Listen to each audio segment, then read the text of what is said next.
안녕하십니까. 칼슘이 우리 몸에서 부족하게 되면 147가지 질병과 연관이 있다고 합니다.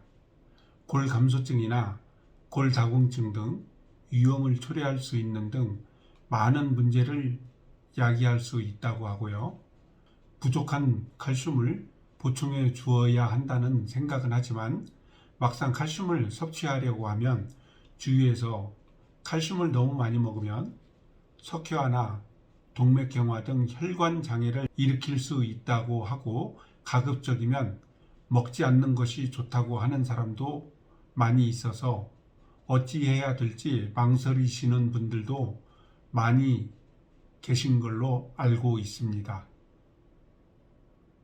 오늘은 우리 몸에서 칼슘을 흡수하는 데 있어 가장 중요한 대표적인 성분 비타민 K2와 비타민 D3에 대해서 알아보도록 하겠습니다.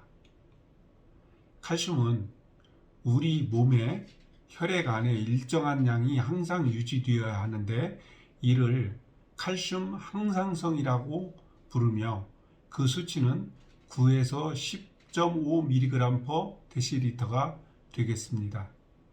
비타민 D는 칼슘과 인의 대사를 좌우하는 호르몬으로서 비타민 D가 부족하게 되면 칼슘과 인의 혈액 내 농도가 충분히 유지될 수가 없게 되고, 그렇게 되면 칼슘을 뼈에 축적할 수 없게 됩니다. 비타민 D는 햇볕을 보면 우리 몸에서 생성되는 비타민이고, 고등어나 연어와 같은 생선을 통해 섭취할 수도 있습니다. 비타민 D 또한 혈액 내에 일정량이 꾸준히 유지되어야 하는데, 그 기준은 30나노그램/ml입니다. 만일 30나노그램/ml 이하로 되게 되면 부갑상선 호르몬은 뼈에서 파골세포를 작동시키게 하고 칼슘을 가져와서 보충해서 9에서 10.5mg/dl가 되도록 유지시켜주게 됩니다.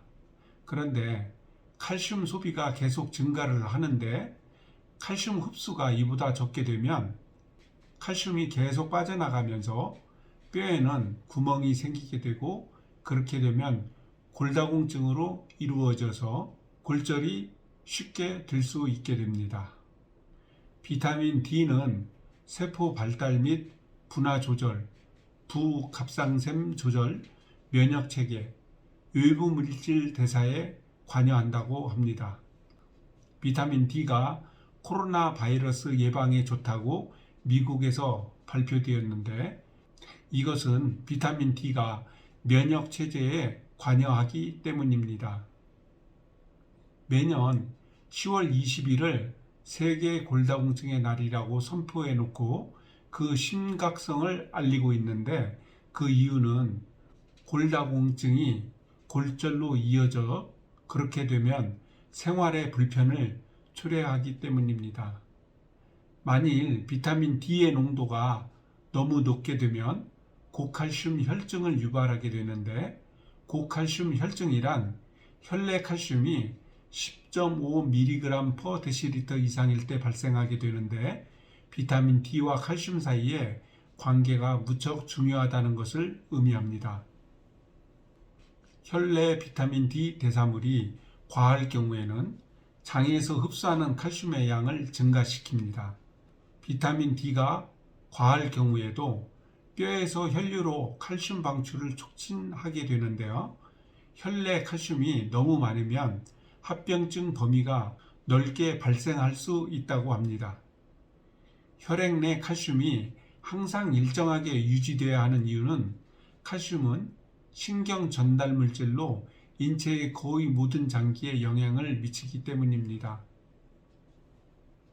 칼슘이 부족하면 147가지 질병과 연관이 있다는 내용이 이를 입증하는 것입니다. 비타민 D가 부족하게 되면 병원에서는 주사나 약을 처방하게 되는데, 주사를 맞게 되면 약효 성분이 시간이 지남에 따라서 서서히 반감되게 되기 때문에 규칙적으로 계속 맞아 주어야만 비타민 D 농도를 일정하게 유지할 수 있게 됩니다. 예를 들어 3개월짜리 주사를 맞는다고 하면 3개월마다 다시 맞아 주어야 일정하게 유지할 수 있게 되겠죠. 비타민 D3는 햇볕을 보면 인체 내에서 생성되지만 다음과 같은 경우에만 효과가 있다고 합니다. 우리나라는 대기의 질이 좋지 않아서 햇볕의 질도 떨어지고 실내 생활이 많은 관계로 야외에서 햇볕을 볼 수 있는 시간이 부족하기 때문에 한국 사람 성인에게 가장 부족한 영양 성분으로 비타민 D가 선정되었다고 합니다. 햇볕 노출 방법으로는 1년 중에 4월에서 11월 사이가 가장 좋고요. 하루 중에서는 오전 10시에서 오후 3시가 가장 좋다고 합니다. 일주일에 2, 3회 정도는 노출해 주어야 하고요. 한 번 노출할 때는 10분에서 20분 정도를 노출해 주어야 한다고 합니다. 이때 유리창이 없이 자외선 차단제를 바르지 않고 직사광선을 직접 쬐어 주어야 한다고 합니다. 복장의 형태로는 팔, 다리가 노출된 하팬티 반바지나 나시 차림이 좋다고 합니다.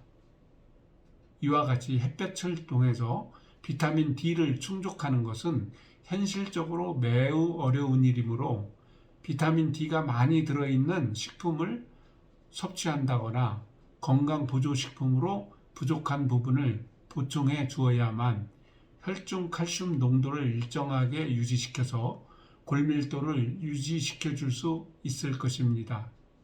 그래야만 골밀도 감소에 따른 골감소증이나 골다공증을 미연에 예방할 수 있게 되겠습니다. 시청해 주셔서 감사합니다.